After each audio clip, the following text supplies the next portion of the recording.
안녕하세요. 오늘 저희가 함께 살펴볼 자료들, 이게 최근 비트코인 가격 상승의 배경을 다루고 있는데요. 전 세계적으로 막 풀리는 유동성, 그리고 그와는 정반대로 설계된 이 비트코인의 희소성, 이게 어떻게 맞물리는지, 그 핵심을 좀 짚어보겠습니다. 특히 흥미로운 관찰이 있었죠. 그 세계 통화량 증가 그래프하고 비트코인 가격 그래프가 거의 유사하게 움직인다는 거요. 바로 이 지점부터 한번 파고들어 보죠. 네, 반갑습니다. 그 말씀하신 대로 각국 중앙은행은 계속 이제 돈을 찍어내는데 디지털 세상에는 총량이 딱 정해진 자산이 있다는 거. 이 자료들이 바로 이 뭐랄까 극명한 대조가 현재 시장을 이해하는 데 아주 중요하다고 말하고 있습니다. 여기서부터 얘기를 풀어가 보죠. 네, 그럼 먼저 그 거시적인 배경부터 봐야겠네요. 미국, 유럽, 한국 할 것 없이 많은 나라들이 경제 살리겠다고 계속 돈을 풀고 있잖아요. 맞습니다. 시중에 돈이 넘쳐나는 거죠. 글로벌 유동성 증가, 이렇게 표현하고요. 그렇죠. 그리고 자료들 중 하나가 바로 이 지점을 지적하는데요. 이렇게 돈이 많이 풀리는 환경이 전통적인 화폐 가치에 대한 좀 우려를 낳고 반대로 비트코인처럼 공급이 제한된 자산, 이런 것들의 매력을 더 부각시킨다는 분석입니다. 단순히 돈이 많아지는 것 이상의 의미가 있다는 거군요. 네, 그렇습니다. 중국 상황은 근데 좀 더 복잡한 것 같아요. 자료 보니까 2023년부터 디플레이션 압력이 커지고 있다고요. 네, 맞아요. 부동산 시장 침체나 그 내수 부진 같은 문제들 때문인데요. 그래서 중국 정부도 금리 인하 같은 방식으로 돈을 더 풀고 있어요. M2 통화량이라고 하죠. 그게 늘어나고 있습니다. 미중 무역 갈등 때문에 수출길 막힌 거, 이것도 과잉 생산 문제랑 연결되는 거고요. 진짜 흥미로운 건 그 중국 내 비트코인 거래는 공식적으로는 막혀 있잖아요. 네, 금지되어 있죠. 그런데 비공식 자료들 보니까 오히려 비트코인이나 USDT, 그 테더 같은 디지털 자산에 대한 숨겨진 수요가 늘고 있다는 얘기가 있어요. 이게 뭘까요? 그게 참 재밌는 부분인데요. 경제가 좀 불확실하거나 혹은 자본 통제 같은 것에 대한 반응일 수 있다. 이런 해석이 나옵니다.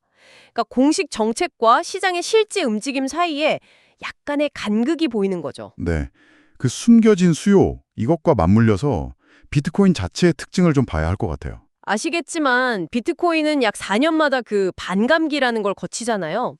새로 나오는 공급량이 절반으로 줄어들게 딱 프로그램되어 있는. 네, 의도된 희소성, 프로그래밍된 희소성이라고 하죠. 맞아요. 거기에 더해서 요즘 보면 거래소에 보관된 비트코인 양 자체도 줄어드는 추세라고 하던데요. 이건 사람들이 팔기보다는 그냥 장기 보유하려는 경향?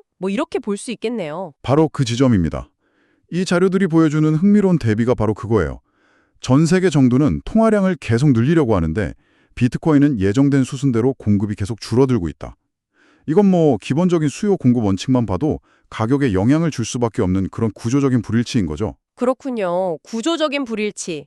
게다가 최근에는 그 기관 투자자들 움직임이 진짜 두드러지는 것 같아요. 네, 많이 달라졌죠. 미국에서 비트코인 ETF 승인된 거. 이게 엄청 큰 사건이었잖아요. 그렇죠. 일반 투자자들이 이제 주식처럼 증권 계좌로 훨씬 쉽게 비트코인에 간접 투자할 수 있게 된 거니까요.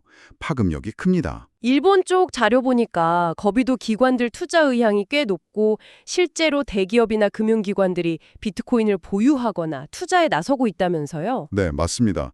일본 금융당국도 ETF 도입이라던가 규제 완화, 세제 개편 이런 걸 추진하면서 암호화폐 시장을 제도권 안으로 끌어들이려는 움직임이 빨라지고 있어요. 기관들이 이렇게 들어오는 게 단순히 자금 유입 그 이상이라는 말씀이시죠? 그럼요. 이게 비트코인에 대한 사회적인 인식을 바꾸고 또 신뢰도를 높이는 효과가 있거든요. 그러면서 새로운 수요층을 만들어내는 거고요. 예전에는 그냥 투기적 디지털 자산 약간 이런 느낌이었다면 이제는 대체 투자 자산, 포트폴리오의 일부로 진지하게 고려되기 시작했다는 신호로 볼 수 있습니다. 그럼 이게 장기적으로 시장 구조를 어떻게 바꿀 것인가 이런 질문으로 이어지겠네요. 네, 바로 그겁니다. 자료들이 제기하는 중요한 질문이죠.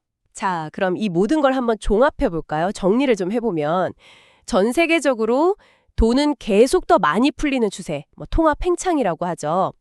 그런데 비트코인은 공급량이 딱 제한되어 있고 새로 나오는 양마저 점점 줄어드는, 그러니까 희소성은 더 강화되는 정반대의 길을 가고 있다. 네, 극명한 대조죠. 여기에 기관 투자자들의 자금까지 들어오면서 수요는 늘어나고 있고 이 모든 게 합쳐져서 가격 상승 압력으로 작용하고 있다. 이런 분석인 거죠. 정확합니다.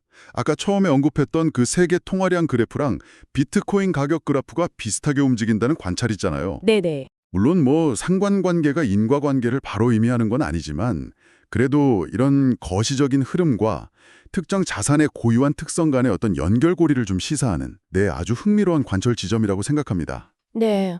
오늘 저희가 살펴본 자료들을 통해서 이 글로벌 유동성 확대 문제, 또 중국의 좀 특수한 상황과 그 이면의 수요, 그리고 비트코인 자체에 설계된 희소성, 마지막으로 기관 투자자들의 참여까지 이게 얼마나 복합적으로 얽혀서 지금의 비트코인 가격에 영향을 미치는지 좀 깊게 들여다본 것 같습니다. 거시경제 흐름하고 특정 자산의 독특한 메커니즘이 만나는 아주 흥미로운 사례였어요. 네, 정말 흥미로운 분석들이 많았습니다. 여기서 마지막으로 한번 생각해볼 질문을 던지고 싶은데요. 네, 어떤 질문인가요? 그 비트코인 ETF처럼 이제 디지털 자산이 점점 더 기존의 전통 금융 시스템 안으로 들어오고 있잖아요. 만약에 앞으로도 지금처럼 전 세계적인 통합 행창, 돈을 계속 푸는 기조가 이어진다면 미래에는 우리가 안전자산 혹은 가치 저장 수단이라고 부르는 것들의 정의 자체가 어떻게 변하게 될까요? 아, 안전자산의 정의가 바뀔 수도 있다. 네, 한 번쯤 깊게 곱씹어볼 만한 질문인 것 같습니다.